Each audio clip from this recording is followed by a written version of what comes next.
Hello বন্ধুরা, good morning, welcome back to my another blog.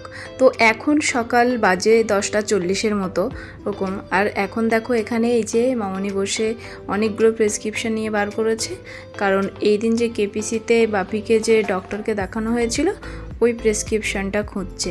কারণ ও আজকে গেছে মামনির যে আগের দিন ইউএসজি আর এক্সরে করানো হয়েছিল, তো সেই রিপোর্টগুলো ওই দিন দেয়নি, কালকে দেওয়ার কথা ছিল। তো কালকে ঘুম থেকে উঠতেও অনেকটাই দেরি করে ফেলেছিল। আর তারপরে তো যেন এখন এই কদিন এত গরম পড়ছে, দুপুরে কোথাও বেরোনোর কথা ভাবাই যাচ্ছে না। তো ওই জন্য আজকে সকাল সকালও বেরিয়ে গেছে, গিয়ে ওখানে রিপোর্টগুলো নিয়ে আসবে। আর এই প্রেসক্রিপশানটা চাইছে, কারণ ডক্টরটা আজকে বসবে কি না, কারণ মামনিকে দেখাবে তাই।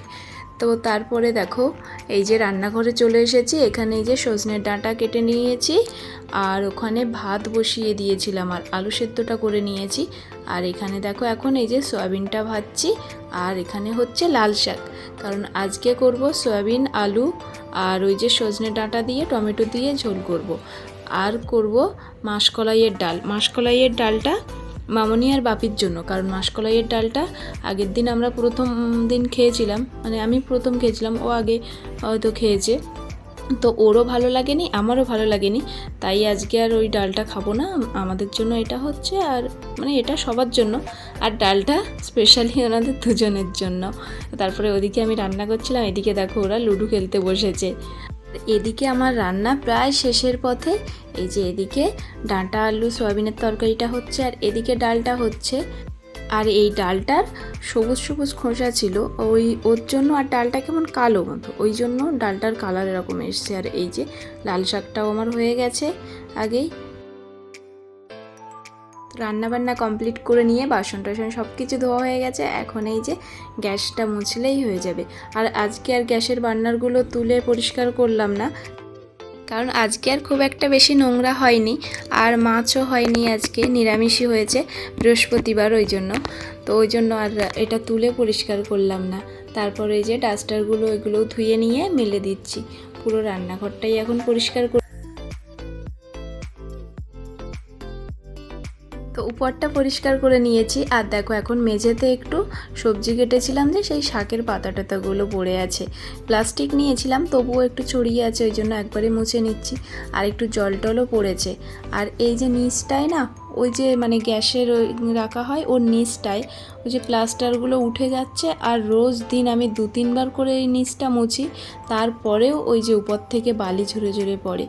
তো এটার জন্য কি ব্যবস্থা করা যায় সেটা করতে হবে, না হলে আর হচ্ছে না। কারণ ওই যে চালের ড্রামের উপরে টুপরে এরকম বালি পড়ে, আর ওখানে মোটামুটি কথা হলো নিচে কোনো জিনিস রাখা যায় না।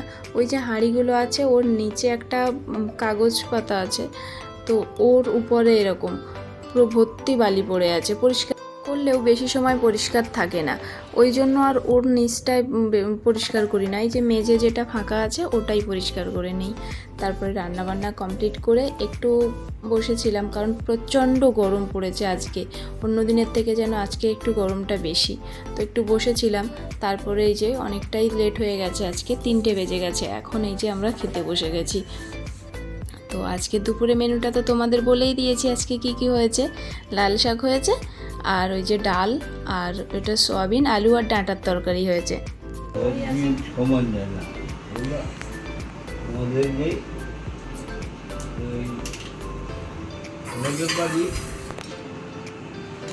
খাওয়া দাওয়ার পরে এখন দেখো ছাদে চলে এসেছি জামা কাপড় মেলতে।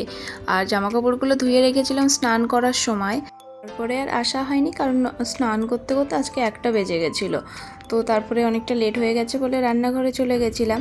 আর মামনি অবশ্য 2-3 বার বলছিল ছাদে আসবে মেলতে, তো আমার জামা কাপড় ছিল বলে ওই জন্য আমি বলছিলাম না জামা কাপড় রাখো, আমি খাওয়া দাওয়ার পরে নিয়ে যাব। আর বাপির জামা কাপড় ছিল, আর বাপি এই যে বেডশিট ছিল, তো আমি বললাম ওই জিনিসগুলো যদি তোমার মনে হয় যে তাড়াতাড়ি শুকিয়ে নিতে হবে, তাহলে তুমি যাও গিয়ে দিয়ে আসো, তবে এই বালতিটা থাক।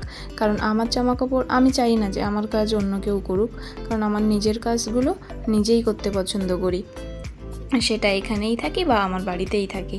তারপরে মামনি বলল যে না তাড়াতাড়ি শুকোনো অতটা দরকার নেই, তাই বলছি তাহলে থাক, আমি রান্না খাওয়ার পরে একবারে গিয়ে ছাদে মেলে দিয়ে আসবো, তোমাকে তাহলে আর যেতে হবে না। তো তাই জন্য আর আসেনি।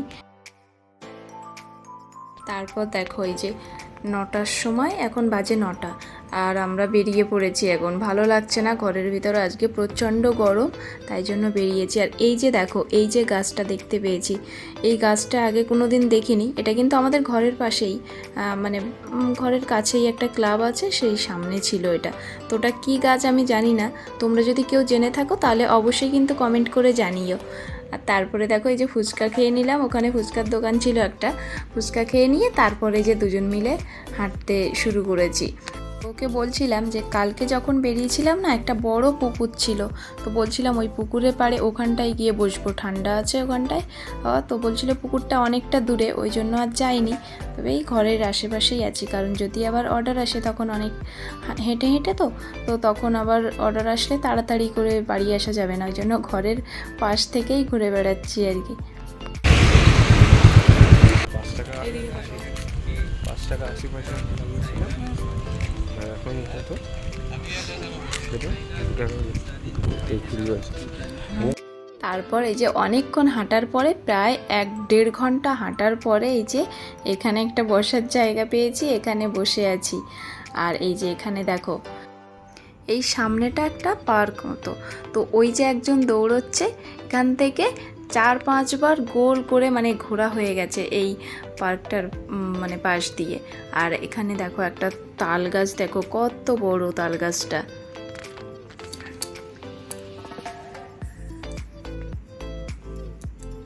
এখন বাজে 1:33, আর আমাদের খাওয়া দাওয়া হয়ে গেছে 12টার দিকে খেয়েছি। তো খাওয়া দাওয়ার পরে একটু রাস্তায় হাঁটছিলাম, অনেক সময় হেঁটেছি তাই। তারপরে এসে এডিট করার ছিল, এডিট করে নিয়েছি, ভয়েস দিয়ে নিয়েছি। তো এখন ঘুমোতে যাব। তো আজকের মতো টাটা, আবার দেখা হচ্ছে একটি নতুন ব্লগে। ততক্ষণের জন্য তোমরা সবাই খুব খুব ভালো থেকো। Tata, good night.